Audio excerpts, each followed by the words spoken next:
Shalom. First and foremost, we want to give all praise and glory and honor to Yahweh, Bahashem, Yahweh Shai, Bahashem, Rikakodash. I want to give double honors to the Apostle Great Millstone, who rule well and teach well. Body Shalom to all the listeners and believers. The Akim and Aqua stand rooted in this faith and truth, day in and day out, pushing the will of the Lord. All right, this is two of the brothers from the Gary branch of Great Millstone. I'm the brother Iowa. And we're coming in again with another quick lesson. The Lord willing, it is edifying, and the Spirit pretty much put it on me to come out with this lesson due to the fact of I was just helping my grandmother with some volunteer work, and as I was looking at the community, I was looking at the state of the community, the state of Israel, and how they've pretty much put a strong delusion upon all our people, man. A lot of our people are sitting out here strung out. The little boys are acting like little girls.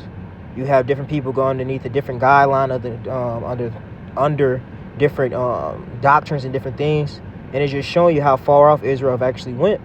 And it's a sad state that you have to see these things, and when you come into the truth of the Lord, you're starting to look at things differently, and you start to really see how blessed you truly are to have the opportunity to even teach this word or understand the real truth, man. All right, so we want to start with the book of Romans 11, book of Romans chapter 11 and verse 7. It says, "What then? Israel have not attained that which he seeketh for, but the election have attained it, and the rest were blinded." Right? And the rest, as in the 2/3 of Israel, were blinded, man. They wasn't blessed with the the gospel, man. They wasn't blessed with the true understanding, man.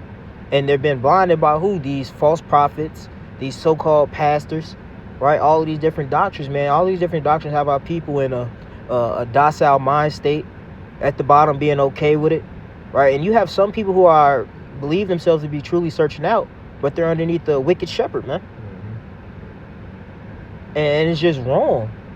You're sitting here making money off of the community, making money off these people who are just looking for the correct thing, but they haven't been, given the opportunity to find the correct way, right? It says what in the book of Matthew 7, that broad is the way that leads to destruction, right? So all these different things will set as stumbling blocks, and our people are getting caught up in snares, right? But if you've been blessed with the opportunity to understand this truth and have the real true name, not going by all these different names, because the Lord only has one name, man.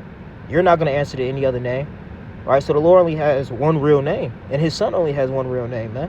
So if you have this truth and this opportunity, make full advantage of it. Take full advantage of it, man. You have something before I get this next one? You got it. All right, I want to switch over to 2 Corinthians 4 and 4. Con. 2 Corinthians 4 and 4. I'll start at 3. Yep. It says, 2 Corinthians 4 and 3, "But if our gospel be hid, it is hid to them that are lost." And the gospel going into good news. Yep. It says, "In whom the power of this world have blinded the minds of them which believe not, lest the light of the glorious gospel of the Messiah, who is the image of the Most High, should shine onto them." Come. And the Lord's bidding a marriage to everybody. Everybody's getting the opportunity to hear the truth.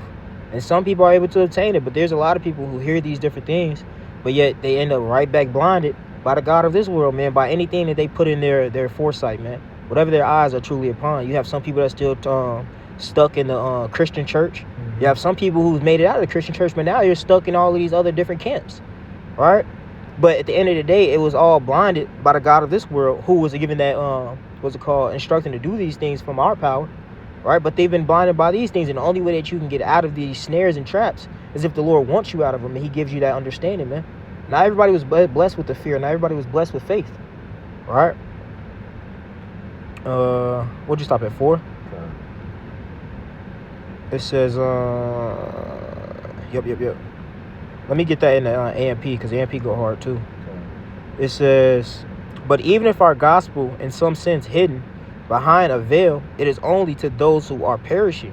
Right? And what did the Lord also say to his, believers and the followers, true followers? He said, it was only given to you to understand the mystery, man. It wasn't given to them. He said, why do you speak to them in Proverbs? Right? They don't have the understanding to connect these scriptures the correct way, man. But it all comes from the Spirit of the Lord. Right? The Lord only blessed this truth for the elect's sake, man. Those are going to be the ones to come back and obtain it. Those are going to be the ones to come back and get true understanding, man. And stand true in it.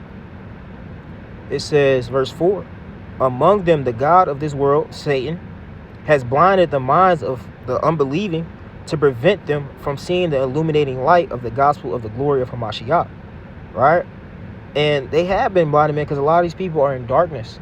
And the Lord let you guys stay in that darkness because, honestly, you don't want to be, come to the truth, man. You don't want to come to the light. But no, you're caught up in whatever lust you have, whatever desires you have in this world. The Lord has let you fall into those traps, and this is what's going to be your demise, man. But at the end of the day, you can't say that you didn't have an opportunity because the Lord poured his spirit out upon all men. Mm-hmm. He sent out his prophets to give you warning. So when that day does come, you can't sit there and say, well, Lord, I didn't know. You did know. And what did you do? You turned to the Lord's reproof. All right, you wanted to stay trapped. You wanted to stay in his word. What did it say? They have made a covenant with death. All right, so they're okay with what's going on, man, and they want to continue in these things. Right? I heard somebody say today. He said, yeah, the world is bad. Yeah, gas is going up and all these different things. But he said we still can get gas. But that's not the point, man. That's not the point at all. You're sitting here trying to give these people some type of hope that this world is going to continue on and just become better. No, this world is done for. You have something if I get this other one? Yeah, this is there's two. I'm gonna jump. This is John 12 and 31. It says, now is the judgment. John 12 and 30. I'm gonna start at 30. It says, Yahushua answered and said, this voice came not because of me, but for your sakes. Now is the judgment of this world. Now shall the prince of this world be cast out. And the prince of this world is who? Satan. Yep. Spiritual Satan, who is literally, you know what I'm saying, over the course of this world, and the vibration of it, which is also, they're in league with their physical counterpart, Esau, Edom. Let's jump to 40. That being said, it says, he hath blinded their eyes and hardened their heart, that they should not see with their eyes, nor understand with their heart, and be converted, and I should heal them. It says, these things said Esaias when he saw his glory and spake of him. And this was written in the book of Isaiah, which was also quoted, that was quoted, and we had read in 2 Corinthians 4 and 4. So it's the God of this world, Satan, which who's in charge of Satan? Who's behind the evil that goes on in this world? It's Yahweh Bashem Yahushua at the end of the day.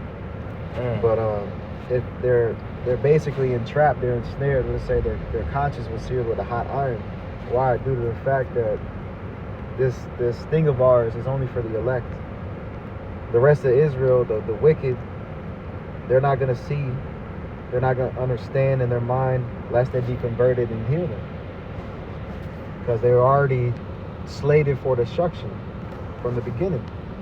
The Lord is only coming to deliver his elect. But in the kingdom, it's a beautiful thing because they're going to be birthed back in the right frame of mind and be healed. Because all Israel is going to be saved eventually. But we know that he's only coming for a remnant now. And only that remnant is going to repent on this side. And see the folly and see through the madness of this world. Yep, the Lord removed that veil from their eyes. Right? He bestowed upon them that understanding to know that we're not supposed to be in this state. And we're only in this state. Why? Because we moved the Lord to wrath, right? And he's using Esau Edom as a whooping stick in order to correct us. But now that those times are coming to an end, the Lord poured his spirit and turned his face back upon us and giving us this opportunity to do what's right, man, before he comes back. I had one if you that was it today. This is Amos 3 and 6, backing up what you was pretty much saying, because yes, Esau Edom and pretty much having all these things go out, but it's the Lord that sanctioned it, man. There's nothing that's done upon this earth unless the Lord sanctioned it. It says, shall a trumpet be blown in the city and the people be not afraid? Shall there be evil in a city and the Lord have not done it? So it's the Lord that's having all these disasters coming to pass. It's the Lord that's having all of these different, having Esau put in all these other laws and guidelines and things come to pass. It's the Lord that had him, Esau and Israel combine their military troops, man. All these things was prophecy, right? It says, surely the Lord, Yahweh, will do nothing, but he reveals his secrets unto his servants, the prophets. And these are those secrets, man. We've now been given that understanding to know why these things happen. And we're also been given the understanding to know what's to come. Because the Lord said, what? Measure the time diligently. So that means the only way for us to measure is if we've been taught how to measure it. Right? So now he's giving us the understanding to be able to break down these, sayings. Be able to understand these, events coming to pass upon the earth, man. had one more. It says lock. Is it 11? Yep. 2 Thessalonians 2:11. It says, and for this, Yahweh shall send them strong delusion that they should believe a lie. And they have believed a lie, man. What was one of the biggest lies upon this earth? Right? What? JC. Yep. You have a lot of our people are caught up underneath that JC doctrine, sitting here crying out. Really, and some of them are actually being sincere with it, but they're underneath. They believe the lie, man. And this lie started with that Christianity. What's it called? Plantation Christianity, man. Yeah. Right? Back here, it said they have a zeal, but not according to knowledge. Because they may be sincere in worshiping them, but that doesn't make it right. Still. Exactly. Because I got a lot of family members that are into that Christianity, Catholicism, and some of them, you know, decent people, but nonetheless, they're still going off. They're still in the wickedness, whether they know it or not. And a lot of them, even, again, you present the truth onto them, or they might have come across it, but they scoff at it, or they turn the other way because they've been so indoctrinated and raised up in the wrong way, they think it's right. That's the spirit. Let me read the next verse in AMP. 2 Thessalonians 2:12, it says, matter of fact, I'm going to read 11 to give the understanding in AMP also. It says, because of this, Yahweh will send upon them a misleading influence, an activity of error and deception, so that they will believe the lie, in order that all may be judged and condemned who did not believe the truth, about their sin and the need for salvation through Hamashiach, but instead took pleasure in unrighteousness. Yeah. Right? And that's another thing that comes with plantation Christianity, man. That you can do all these things and that the Lord is going to just continue to forgive you, man. That you don't really have to get right. Right? But no, that's not what the Lord has said, man. The Lord, what's it called? They think that the laws are done away with. The laws aren't done away with just because we're in these chains of darkness, right? And we're prone to sinning. That doesn't mean it's okay to sin.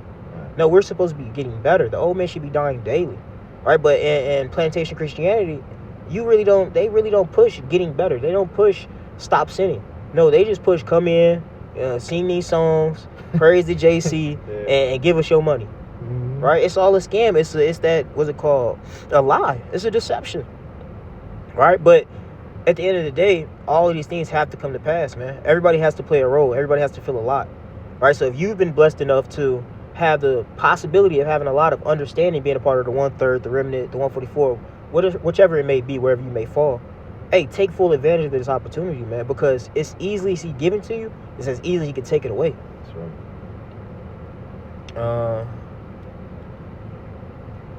Yeah, anything else? Nah, that's it.